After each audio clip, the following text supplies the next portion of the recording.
Hey, Skippy, how you doing?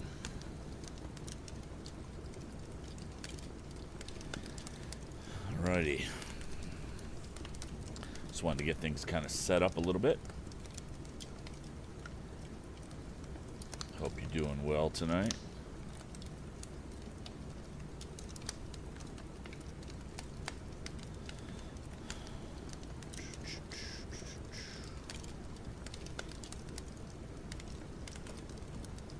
Hey, Skippy, can you let me know I think it is, but is the audio level pretty good?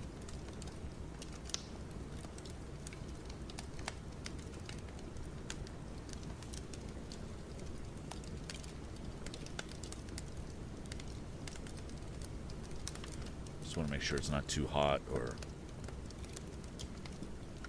under, really.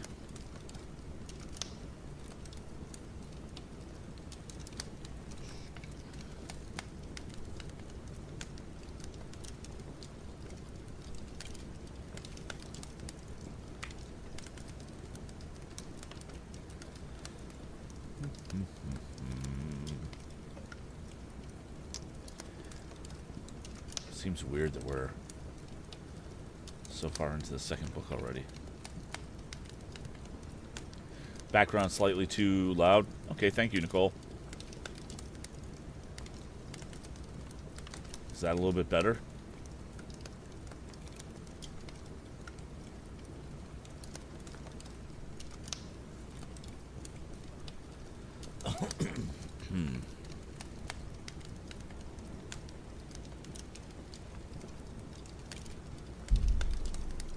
Oh, a little more? Okay. How's that? Check, check, check. 1, 2, 1, 2. Blah, blah, blah. Blah, blah, blah, blah. Blah, blah, blah. Blah, blah. Oh, it changed a little bit.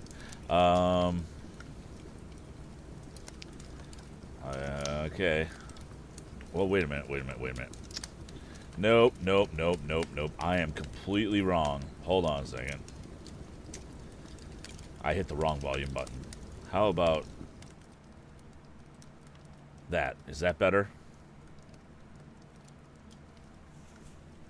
It helps if you actually change the volume level of the thing you want to reduce. Okay. All right, cool. And thank you for that, Nicole. Let's just see something here. All right, good. All right, so I think we're just going to jump into it. It is 7:02. Time once again for another story time with Kurt. I am recording. That's good. Previously on Tom Swift and His Motorboat, Chapter 9, basically Ned and Tom got back to the hotel where Tom's father mentioned that he saw a couple of the unscrupulous guys from last book.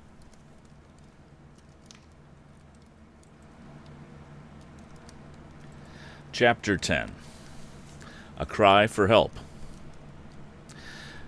Now, Dad, tell me all about it, requested Tom when he and Ned were in Mr. Swift's apartment at the hotel, safe from the rain that was falling. How did you happen to see Anson Morris and Happy Harry? My old readers will doubtless remember that the latter was the disguised tramp who was so vindictive toward Tom, while Morse was the man who endeavored to sneak in Mr. Swift's shop and steal a valuable invention. Well, Tom, proceeded the inventor, there isn't much to tell. I was out walking in the woods yesterday, and when I was behind a clump of bushes, I heard voices. I looked out, and there I saw the two men. At first I thought they were trailing me, but I saw that they had not seen me, and I didn't see how they could know I was in the neighborhood, so I quietly made my way back to the hotel. Could you hear what they were saying? Not all, but they seemed angry over something. The man with the blue ring on his finger asked the other man whether Murdoch had been heard from. Who's Murdoch? I don't know, unless he's another member of the gang, or unless that's an assumed name. It may be that. What else did you hear? The man we know as Morse replied that he hadn't heard from him, but that he suspected Murdoch was playing a double game. Then the tramp, Happy Harry, asked this question. Have you any clue to the sparkler? And Morse answered, No, but I think Murdoch has hid it somewhere and is trying to get away with it without giving us our share. Then the two men walked away, and I came back to the hotel, finished Mr. Swift. Sparkler, murmured Tom. I wonder what that can be. That's a slang word for diamonds, suggested Ned. So it is. In that case, Dad, I think we have nothing to worry about. Those fellows must be going to commit a diamond robbery, or perhaps it's already taken place. The inventor seemed relieved at this theory of his son. His face brightened, and he said, If they're going to commit a robbery, Tom, we ought to notify the police. But if they said that Murdoch, whoever he is, had the sparkler and was trying to get away with it without giving them their share, wouldn't that indicate that the robbery had already taken place? Asked Ned. That's so, agreed Tom, but it won't do any harm to tell the hotel detective that suspicious characters are around, no matter if the robbery has been committed. Then he can be on the lookout. But I don't think we have anything to worry about, Dad. Still, if you like, I'll take a run down to the house to see that everything's all right, though I'm sure it will be found that we have nothing to be alarmed over. Well, I will be more relieved if you do, said the inventor. However, suppose we have a good supper now, and you boys can stay at the hotel tonight. Then you and Ned can start off early in the morning. All right, agreed Tom. But there was a thoughtful look on his face, and he appeared to be planning something that needed careful attention to details. After supper that night, Tom took his chum to one side and asked, Would you mind very much if you didn't make the trip to Shopton with me? No, Tom, of course not, if it'll help you any. Do you want me to stay here? I think it'll be a good plan. I don't like to leave Dad alone if those scoundrels are around. Of course, he's able to look after himself, but sometimes he gets absent-minded from thinking too much about his inventions. Of course, I'll stay here at the hotel. This is just as good a vacation as I could wish. Oh, I don't mean all the while, just a day or so until I come back. I may be here again by tomorrow night and find that my father is needlessly alarmed. Then something may have happened at home and I would be delayed. If I should be, I'd feel better to know that you were here. Then I'll stay. And if I see any of those men, you better steer clear of them, advised Tom quickly. They are dangerous customers. All right. Then I'll go over and give Miss Nestor lessons on how to run a motorboat, was the smiling response. I fancy that with what she and I know, we can make out pretty well. Hold on there, cried Tom gaily. No trespassing, you know. Oh, I'll just say I'm your agent, promised Ned with a grin. You can't object to that. No, I suppose not. Well, do the best you can. She is certainly a nice girl. Yes, but you do seem to turn up at most opportune times. Luck is certainly with you where she is concerned. First, you save her in a runaway. After I start the runaway, interrupted Tom. Then you take her for a ride in your motorboat, and lastly you come to her relief when she's stalled in the middle of the lake. Oh, you certainly are a lucky dog. Never mind, I'm giving you a show. Now let's get to bed early. I want to get a good start. Tom woke to find a nasty, drizzling rainstorm in progress, and the lake was almost hidden from view by a swirling fog. Still, he was not to be daunted from his trip to Shopton by the weather, and, after a substantial breakfast, he bade his father and Ned goodbye and started off in the Arrow. The canopy he had provided was an efficient protection against the rain. A celluloid window in the forward-hanging curtains afforded him a view so that he could steer. Through the mist puffed the boat, the motor being throttled down to medium speed, for Tom was not as familiar with the lake as he would have liked to have been, and he did not want to run aground or into another craft. He was thinking over what his father had told him about the presence of the men and vainly wondering what might be their reference to the sparkler. His thoughts also dwelt on the curious removal of the bracing block from under the gasoline tank of his boat. I shouldn't be surprised but what Andy Foger did that, he mused. Someday he and I will have a grand fight, and then maybe he'll let me alone. Well, I've got other things to think about now. The hotel detective can keep a lookout for the men around the hotel after the warning I gave him, and I'll see that all is right at home. The fog lifted somewhat, and Tom put on more speed. As he was steering the boat along near shore, he heard, off to the woods to his right, the report of a gun. It came so suddenly that he jumped involuntarily. A moment later, there sounded, plainly through the damp air, a cry for help. "Someone's hurt! Shot!" cried the youth aloud. He turned the boat in toward the bank.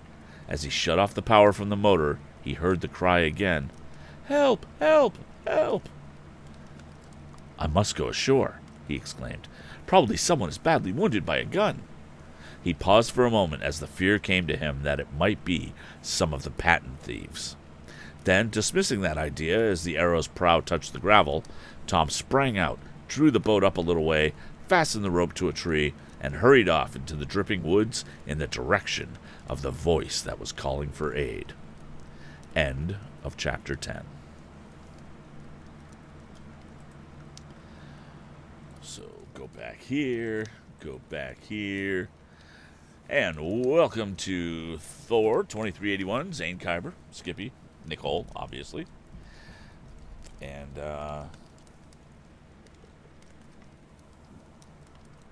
always has to be a gunshot. Always has to be a gunshot. So, hope everyone's having a good week. Can't believe it's Thursday already. It's a little crazy. And what, November tomorrow, right? Nutty. Nutty. Okay. Let's just get back to it.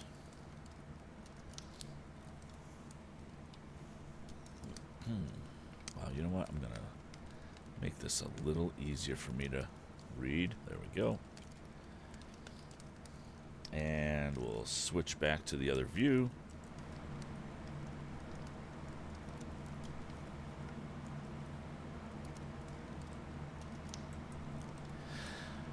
Previously on Tom Swift and his motorboat. In Chapter 10, Tom basically heard the story from his dad about the two scoundrels he saw and decided to go home to check things out and make sure everything was okay. Ned stayed behind, and as Tom was on his way home, he heard a gunshot and a cry for help. Chapter 11. A quick run. "Where are you?" cried Tom. "Are you hurt? Where are you?" Uttering these words after he had hurried into the woods a short distance, the young inventor paused for an answer. At first he could hear nothing but the drip of water from the branches of the trees. Then, as he listened intently, he became aware of a groan not far away. "Where are you?" cried the lad again. "I've come to help you. Where are you?" He had lost what little fear he had at first that it might be one of the unscrupulous gang, and came to the conclusion that he might safely offer to help. Once more the groan sounded, and it was followed by a faint voice speaking. "Here I am, under the big oak tree. Oh, whoever you are, help me quickly. I'm bleeding to death." With the sound of the voice to guide him, Tom swung around. The appeal had come from the left, and looking in that direction, he saw, through the mist, a large oak tree. Leaping over the underbrush toward it, he caught the sight of the wounded man at its foot.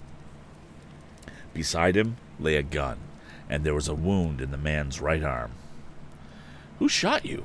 cried Tom, hurrying to the side of the man. "Was it some of those patent thieves? Okay, I'm sorry. How's this dude... Oh, okay, next couple of sentences we'll explain this. But I'm like, how is this dude going to know who the patent thieves are? That's crazy. All right. Was it some of those patent thieves? Then, realizing that a stranger would know nothing of the men who'd stolen the model, Tom prepared to change the form of his question. But before he had an opportunity to do this, the man whose eyes were closed opened them, and as he got a better sight of his face, Tom uttered a cry. "Why, it's Mr. Duncan!" exclaimed the lad. He had recognized the rich hunter whom he had first met in the woods that spring shortly after Happy Harry the tramp had disabled Tom's motorcycle. "Mr. Duncan," the young inventor repeated, "how did you get shot?" Is that you, Tom Swift?" asked the gunner. "Help me, please. I must stop this bleeding in my arm. I'll tell you about it afterward. Wind something around it tight. Your handkerchief will do." The man sighed weakly, and his eyes closed again. The lad saw the blood spurting from an ugly wound. "I must make a tourniquet," the youth exclaimed. "That will check the bleeding until I can get him to a doctor."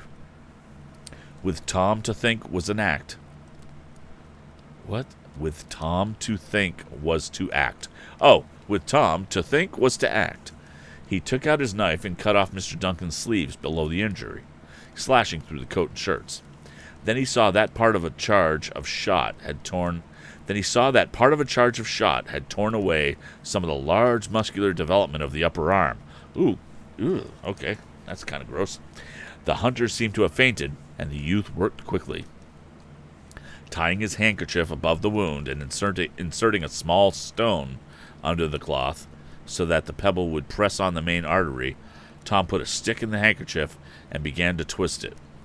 This had the effect of tightening the linen around the arm, and in a few seconds the lad was glad to see that the blood had stopped spurting out with every beat of the heart. Giving the tourniquet a few more twists to completely stop the flow of blood, Tom fastened the stick lever in place by a bit of string. "There, that's better," murmured Mr. Duncan. "Now, if you can go for a doctor." He had to pause for breath. "I'll not leave you here alone while I go for a doctor," declared Tom. "I have my motorboat on the lake. Do you think I could get you down to it and take you home?" Perhaps, maybe. I'll be stronger in a moment, now that the bleeding has stopped. But not home. Frighten my wife. Take me to the sanitarium if you can. Sanitarium up the lake, a few miles from here." The unfortunate man who had tried to sit upright had to lean back against the tree again. Tom understood what he meant in spite of the broken sentences. Mr. Duncan did not want to be taken home in the condition he was in for fear of alarming his wife.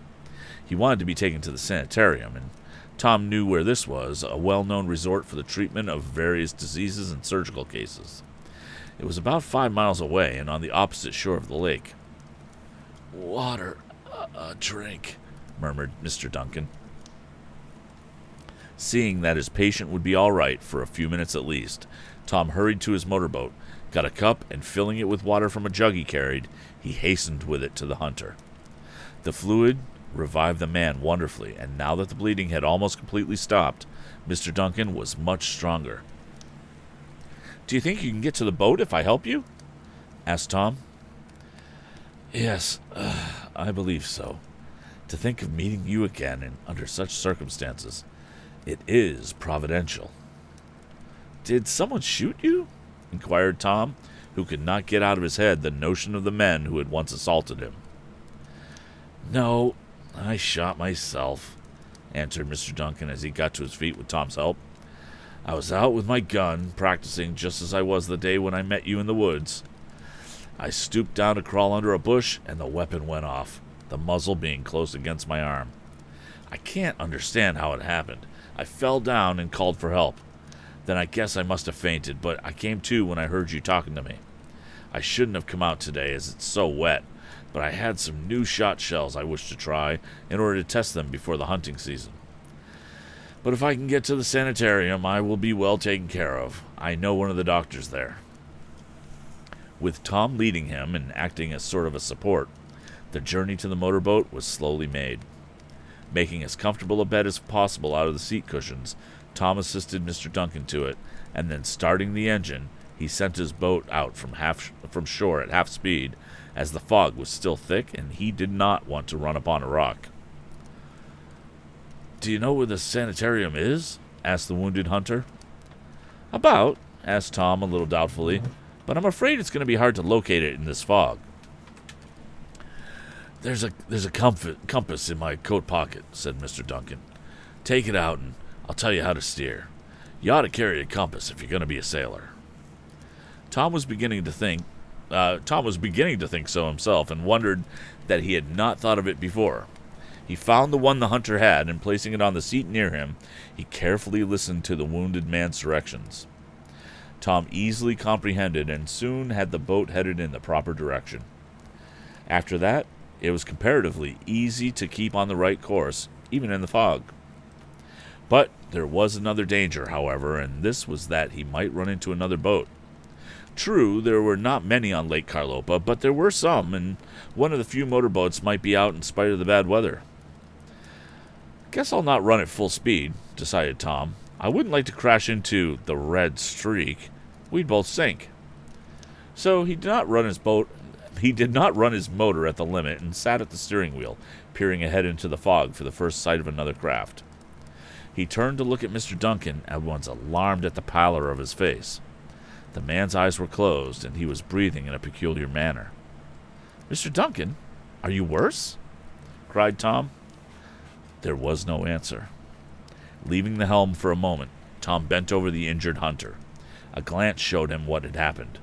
The tourniquet had slipped, and the wound was bleeding again. Tom quickly shut off the motor so that he might give his whole attention to the work of tightening the handkerchief. But something seemed to be wrong. No matter how tightly he twisted the stick, the blood did not stop flowing. The lad was frightened. In a short time, the man would bleed to death. "I've got to get him to the sanitarium in record time," exclaimed Tom. "Fog or no fog, I've got to run at full speed. I've got to chance it." Making the bandage as tight as he could and fastening it in place, the young inventor sprang to the motor and set it in motion. Then he went to the wheel. In a few minutes, the Arrow was speeding through the water as it had never done before, except when it had raced the Red Streak. "If I hit anything, goodbye," thought Tom grimly. His hands were tense on the rim of the steering wheel, and he was ready in an instant to reverse the motor as he sat there straining his eyes to see through the curtain of mist that hung over the lake. Now and then he glanced at the compass to keep on the right course, and from time to time he looked at Mr. Duncan. The hunter was still unconscious. How Tom accomplished that trip he hardly remembered afterward. Through the fog he shot, expecting at any moment to crash into some other boat. He did pass a rowing craft in which sat a lone fisherman. The lad was upon him in an instant, but a turn of the wheel sent the Arrow safely past, and the startled fisherman, whose frail craft was set to rocking violently by the swell of the motorboat, sent an objecting cry through the fog after Tom. But the youth did not reply. On and on he raced, getting the last atom of power from his motor. He feared Mr. Duncan would be dead when he arrived, but when he saw the dock of the sanitarium looming up and out of the mist and shut off the power to slowly run up to it, he placed his hand on the wounded man's heart and found it still beating. "He's alive, anyhow," thought the youth, and then his craft bumped up against the bulkhead, and a man in the boathouse on the dock was sent on the run for a physician. Mr. Duncan was quickly taken up to the sanitarium on a stretcher, and Tom followed. "You must have made a record run," observed one of the physicians a little while afterward, when Tom was telling of his trip while waiting in the office to hear the report on the hunter's condition. "I guess I did," muttered the young inventor, "only I didn't think so at the time. It seemed as if we were only crawling along." End of chapter 11. And I agree, Skippy. The use of sanitarium for a hospital really does date the book. Like, a lot.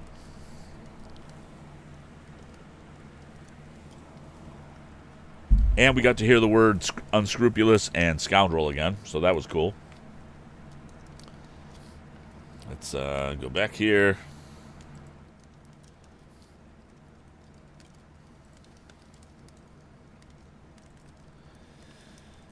Okie doke. Those ne'er-do-wells? Or the ne'er-do-wells. Yep. Gotcha. Yep. I'm going to just check something here.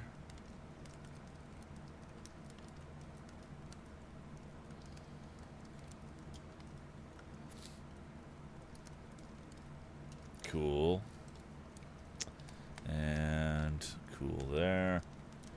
And I want to check something over here before we continue. We got one more chapter for tonight. So if you are watching, thank you for showing up.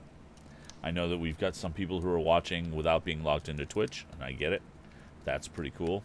Thank you for doing that. Alrighty, let's get back to it. I'll change view back.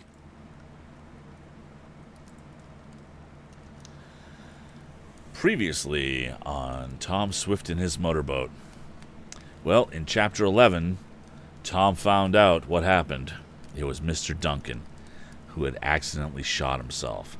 However, it looked like he hit a main artery, and Tom had to bring him to the hospital, or the sanitarium as it's called in this book, and we'll see what happens next. Chapter 12. Suspicious Characters. Under the skill of the physicians at the Lake Sanitarium, Mr. Duncan's wound was quickly attended to, and the bleeding, which Tom had partly checked, was completely stopped. Some medicines having been administered, the hunter regained a little of his strength, and about an hour after he'd been brought to the resort, he was able to see Tom, who, at his request, was admitted to his room. The young inventor found Mr. Duncan propped up in bed with his injured arm bandaged. "Is the injury a bad one?" asked Tom, entering softly. "Not as bad as I'd feared," replied the hunter, while a trained nurse placed a chair for the lad at the bedside. "If it had not been for you, though, I'm afraid to think of what might have happened." "I'm glad I chanced to be going past when you called," replied the lad. "Well, you can imagine how thankful I am," resumed Mr. Duncan. "I'll thank you more properly at another time. I hope I didn't delay you on your trip." It's not of much consequence," responded the youth. "I was only going to see that everything was all right at our house." And he explained about his father being at the hotel and mentioned his worriment. "I will go on now, unless I can do something more for you," resumed Tom. "I'll probably stay at our house all night tonight instead of trying to get back to Sandport." "I'd like to send word to my wife about what's happened," said the hunter. "If it wouldn't be too much out of your way, I'd appreciate it if you could stop at my home in Waterford and tell her, so that she won't be alarmed at my absence." "I'll do it," replied our hero. "There's no special need of my hurrying. I've brought your gun and compass up from the boat. They're down in the office." "Will you do me a favor?" asked Mr. Duncan quickly. "Of course." "Then please accept that gun and compass with my compliments. They are both of excellent make, and I don't think I shall use that gun this season. My wife would be superstitious about it. As for the compass, you'll need one in the fog, and I can recommend mine as being accurate." "Oh, but I couldn't think of taking them," expostulated Tom. "Oh, really? Expostulated?" But his eyes sparkled in anticipation, for he had been wishing for a gun such as Mr. Duncan owned. He also needed a compass. If you don't take them, I shall feel very much offended," the hunter said. "And the nurse here will tell you that sick persons ought to be humored. Hadn't they?" And he appealed to the pretty young woman who was smiling at Tom. "That's perfectly true," she said, showing her white, even teeth. White, even teeth. I guess that's relevant. I don't know. "I think, Mr. Swift, I shall have to order you to take them." "All right," agreed Tom. "It's only too much for what I did." "It isn't half enough," remarked Mr. Duncan solemnly. "Just explain matters to my wife, if you will, and tell her the doctor says I can be out in about a week. But I'm not going hunting or practicing shots again." A little later, Tom, with the compass before him to guide him on his course through the fog, was speeding his boat toward Waterford. Now and then he glanced at the fine shotgun which he had so unexpectedly acquired. "This will come handy this fall," he exclaimed. "I'll go hunting quail and partridge, as well as wild ducks. This compass is just what I need, too." Mrs. Duncan was at first very much alarmed when Tom started to tell her of the accident, but she soon calmed down as the lad went more into details and stated how comparatively out of danger her husband now was. The hunter's wife insisted that Tom remain to dinner, and as he had made up his mind he would have to devote 2 days instead of one to the trip to his house, he consented. The fog lifted that afternoon, and Tom, rejoicing in the sunlight, which drove away the storm clouds, speeded up the Arrow until she was skimming over the lake like a shaft from a bow. "This is something like," he exclaimed. I'll soon be at home, find everything all right, and telephone to Dad.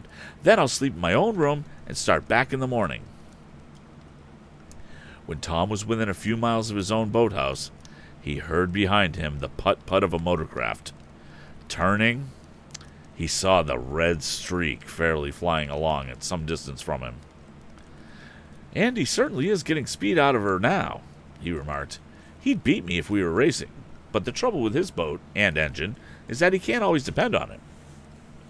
I guess he doesn't understand how to run it. I wonder if he'll offer to race now." But the red-haired owner of the auto boat evidently did not intend to offer Tom a race. The red streak went on down the lake, passing the Arrow about a half a mile away. Then the young inventor saw that Andy had 2 other lads in the boat with him. "Sam Snedeker and Pete Bailey, I guess," he murmured. "Well, they're a trio pretty much alike. The farther off they are, the better I like it." Tom once more gave his attention to his own boat. He was going at a fair speed, but not the limit, and he counted on reaching home in about a half hour. Suddenly, when he was just congratulating himself on the smooth-running qualities of his motor, which had not missed an explosion, the machinery stopped. "Hello!" exclaimed the young inventor in some alarm. "What's up now?" He quickly shut off the gasoline and went back to the motor.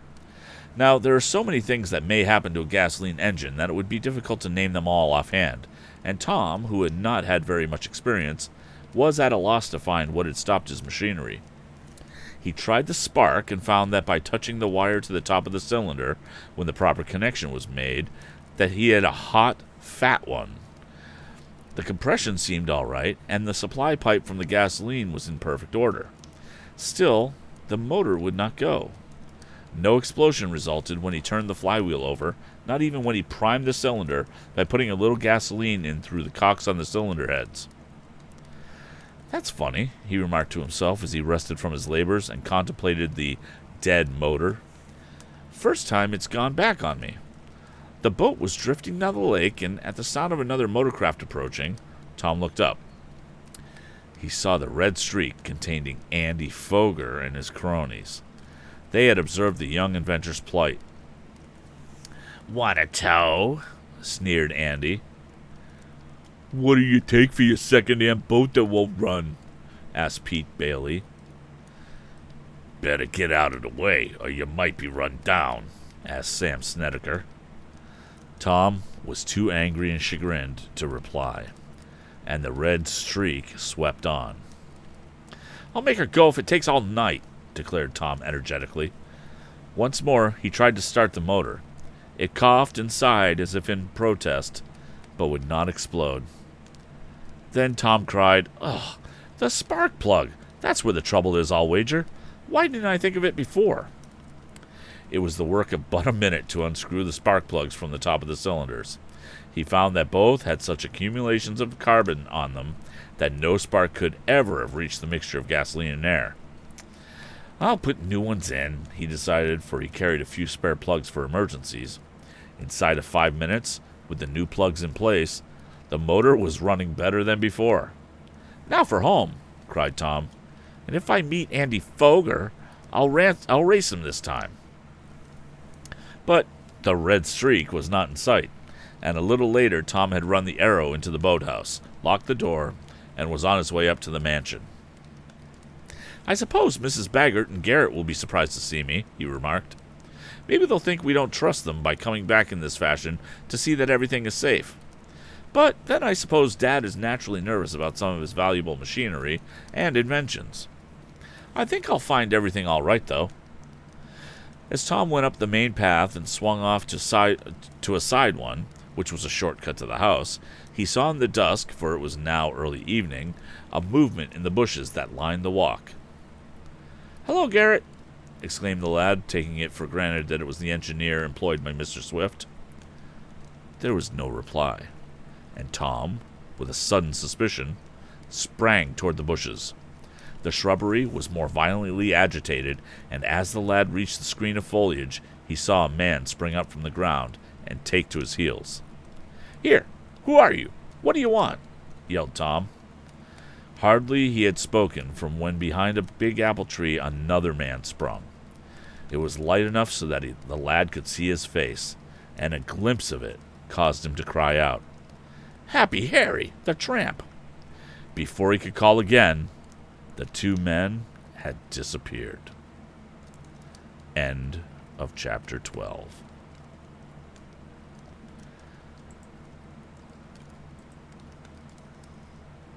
Alrighty. So those were kind of shortish chapters. I'm a little surprised, but that's okay. We're still, the goal is we're going to do 3 chapters a night, and right now, and I'd love to hear opinions on this if you're listening to this. Right now, we're releasing a chapter every night in audio form. We're releasing a chapter on Monday, Wednesdays, and Fridays. So, and that's going to be in kind of like a podcast form. So if you want to listen to that, you can go to anchor.fm/storytime with Kurt, and all the chapters are there. Right now, we're still in the middle of distributing book 1. Book 2 will come hot on the heels of that. But right now, that is currently being distributed.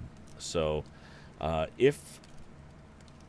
So one of the things that we've talked about is maybe going to either 5 days a week or 7, and just releasing a chapter every night. Thank you, Nicole, for that. I don't know. I don't know how I feel about the chapter every night thing. It feels like 3 nights a week might be good to give people these bite-sized morsels. I don't know.